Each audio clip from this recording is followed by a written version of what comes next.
Salut tribu d'horreur! Aujourd'hui, petite vidéo improvisée parce que j'ai un unboxing à faire.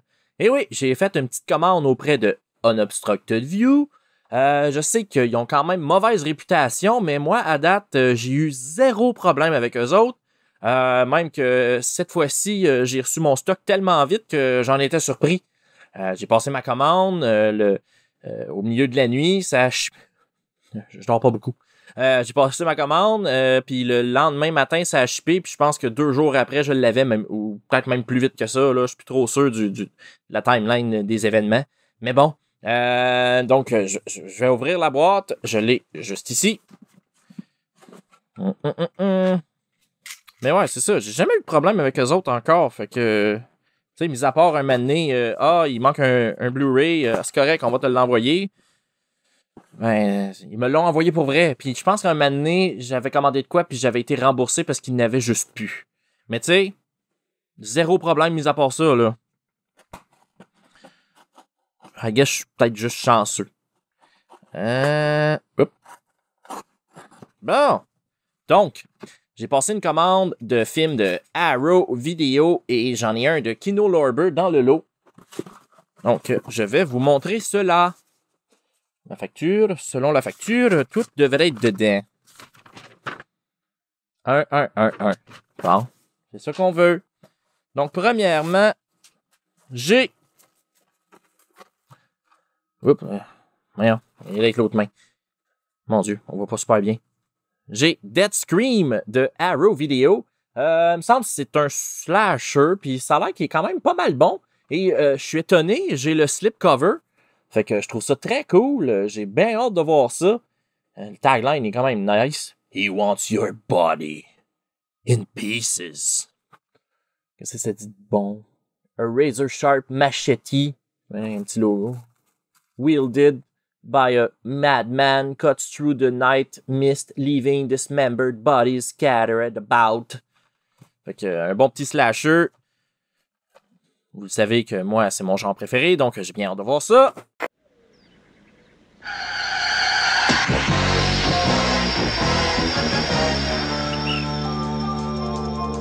Next!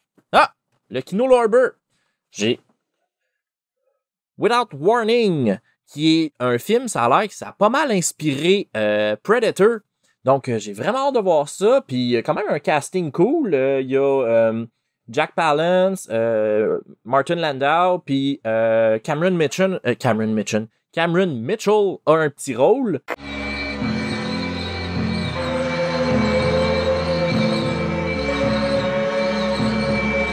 C'est un film de 1980 où un extraterrestre débarque sur la planète et a l'air de chasser. Donc, voilà l'inspiration de Predator. Next! Film que j'ai beaucoup entendu parler, mais que j'ai jamais vu.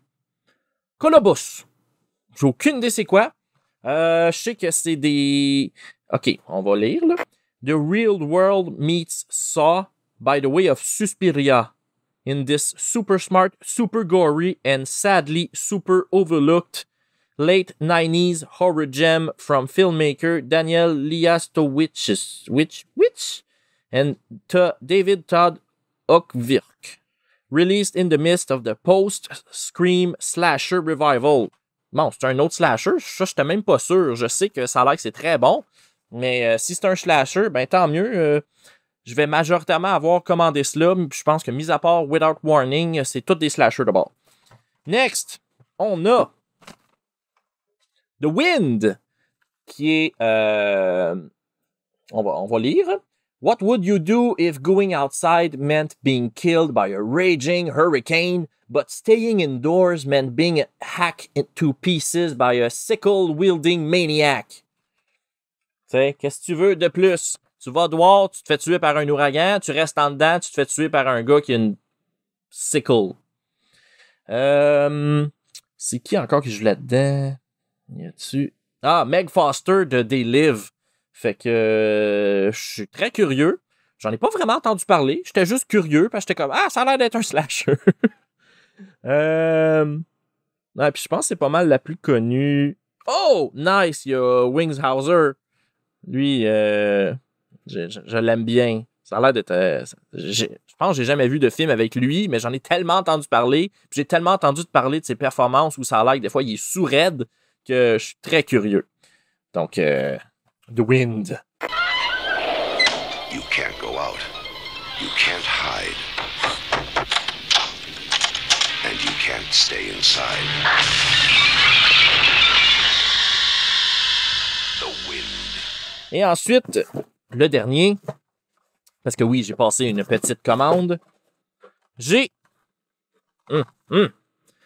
Deadly Manor, que si je ne me trompe pas, c'est du même réalisateur que Edge of the Axe. On va lire et ça va me le confirmer. An old dark house, a maniac on the loose, an orgy of bloodlust. All the hallmarks of late master of Spanish macabre, José Ramón Larraz. Edge of the Axe, Vampires. Je l'avais dit, Edge of the Axe. Mais ouais, Edge of the Axe, c'était vraiment un très bon slasher, fait que j'avais vraiment hâte de voir celui-là. Je sais pas si ça va être aussi bon que Edge of the Axe, mais je l'espère. Donc, c'est tout. C'est tout ce que j'ai commandé auprès d'un Unobstructed View. Sérieusement, les prix étaient bons. Puis, service excellent. Donc, moi, à date, j'ai pas à me plaindre. Je sais que, comme je disais au début, la compagnie a est mal vue un peu au Canada comme étant comme distributeur de films un peu, pas underground, mais de films whatever. En tout cas, moi, j'ai zéro problème. Puis, j'ai bien hâte de voir tous ces beaux films-là. Donc, c'est pas mal ça. Merci les tripeux. Comme d'habitude, n'oubliez pas d'aller checker Horreur Québec pour toutes vos nouvelles concernant le merveilleux monde de l'horreur. Si vous êtes fan de musique metal, allez checker Metal Minded sur YouTube pour des critiques d'albums puis des revues puis des entrevues toujours en live. Et si vous avez aimé ma vidéo puis vous voulez que je fasse d'autres unboxings, ben laissez un petit thumbs up. Puis si vous êtes toujours pas abonné à Horreur FM, ben qu'est-ce que vous attendez?